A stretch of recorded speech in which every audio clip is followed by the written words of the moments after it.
Recent గా April 28న Google ఏ data centre inauguration అయితే జరిగింది మన వైజాగ్ లో. చాలా మంది హ్యాపీగా ఫీల్ అవుతున్నారు, ఎందుకంటే ఎంప్లాయ్మెంట్ జనరేట్ అవుతుంది, ప్లస్ మన వైజాగ్ అయితే డెవలప్ అవుతుంది. కానీ కొంతమంది అయితే కన్సర్న్స్ రేస్ చేస్తున్నారు. వైజాగ్ కి వాటర్ స్కేర్సిటీ వచ్చే ఛాన్సెస్ అయితే ఉన్నాయి, ఎందుకంటే డేటా సెంటర్స్ రన్ చేయడానికి చాలా వాటర్ కావాలి అండ్ హ్యూజ్ అమౌంట్ లో ఎలక్ట్రిసిటీ అయితే కావాలి.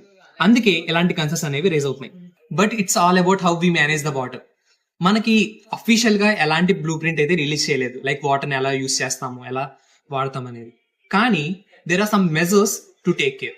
కానీ గవర్నమెంట్ క్లెయిమ్ చేసేది ఏంటంటే గోదావరి నదిలో ఎక్సెస్ వాటర్ అంతా ఏదైతే సముద్రంలో కలిసిపోతుందో ఆ ఎక్సెస్ వాటర్ అంతా కూడా దీనికి యూస్ చేసేలాగా ప్లాన్ చేస్తున్నారు. అలాగే డీసలేషన్ ప్లాంట్స్ కూడా ప్లాన్ చేస్తున్నారు ఇంప్లిమెంట్ చేయడానికి.